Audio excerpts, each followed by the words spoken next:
Guys, आदि कैलाश में आपको कितने दिन लग सकते हैं और कितनी रातें आपको बितानी पड़ सकती हैं, तो मैं आपको बताती हूँ। आप जब दिल्ली से आनंद विहार से निकलोगे तो आपको जो पहला स्टे पड़ेगा वो धारचूला पड़ेगा। धारचूला के बाद आपको बूंदी पड़ेगा। बूंदी में आप ब्रेकफास्ट भी कर सकते हैं। अगर आपको स्टे करना है तो स्टे भी कर सकते हैं। वहाँ पे कैंप्स वगैरह प्रोवाइड होते हैं जिसका पर पर्सन का किराया 1000-1200 का होता है और वहाँ पे आर्मीज वगैरह की भी सेफ्टी होती है। अदरवाइज़ आप अपनी यात्रा को आगे बढ़ा सकते हैं और जो आपका स्टे होगा वो गुंजी में होगा। गुंजी में स्टे करने के बाद अब आप अर्ली मॉर्निंग के लिए आदि कैलाश के लिए निकल जाओगे। आदि कैलाश के दर्शन आपको सामने ही हो जाएंगे गाड़ी से उतरकर। उसके बाद जब आप अपनी यात्रा शुरू करते हैं तो आपको पार्वती मुकुट दिखाई देगा, उसके दर्शन करना ना भूलें। और अपनी 3 किलोमीटर की हैवी ट्रैक को स्टार्ट करते हुए आपके दर्शन होंगे पार्वती सरोवर के। वहीं पर एक छोटा सा मंदिर है जहां दर्शन करने लोग श्रद्धालु जाते हैं। उसके बाद जब आप आगे अपनी यात्रा स्टार्ट करते हैं तो आपको भीम खेती के भी दर्शन होंगे। भीम खेती की मान्यता यह है कि यहाँ पर अपने आप खेती उगती है और अपने आप ही कट जाती है, तो ये भगवान का चमत्कार ही है।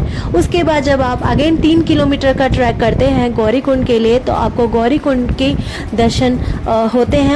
इस रिवर में श्रद्धालु कई लोग नहाते भी हैं और यहाँ से जल भरकर अपने घर भी ले जाते हैं। उसके बाद आपको अगेन 6 किलोमीटर का जो ट्रैक है वो करते हुए आदि कैलाश को पहुँचना होगा और फिर अपना बुलेरो में बैठकर गुंजी की तरफ रवाना होना। आदि कैलाश के दर्शन होने के बाद गाइज आपको फिर से गुंजी में स्टे करना होगा और गुंजी में आपका 2 दिन का स्टे होगा। पर पर्सन 1200 है एक दिन का। तो गुंजी में एक रात स्टे के बाद आप ओम पर्वत के लिए निकल जाइए अगली सुबह। और रास्ते में आपको काली का मंदिर पड़ेगा जो काली नदी के साथ जुड़ा हुआ है, तो आप उनके दर्शन करना ना भूलें। और उसके बाद आप यात्रा अपनी आराम कर दीजिए ओम पर्वत के लिए। रास्ते में एक पहाड़ दिखाई देगा जिस पर आपको शेषनाग की आकृति दिखाई देगी। उसी के सामने आपको वेद व्यास गुफा भी दिखाई देगी।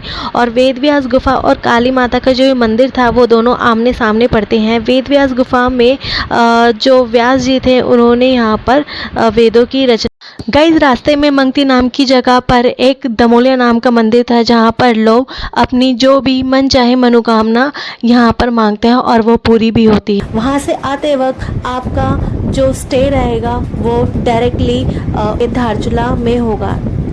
धारचूला स्टे के बाद आप अर्ली मॉर्निंग अपनी डायरेक्टली बस ले सकते हैं 7 बजे या 8 बजे। और ऊंचे ऊंचे पहाड़ों में आपको भले भांति भगवान शंकर के दर्शन अवश्य होंगे। मन में श्रद्धा है तो सब कुछ है। जय जय भोलेनाथ।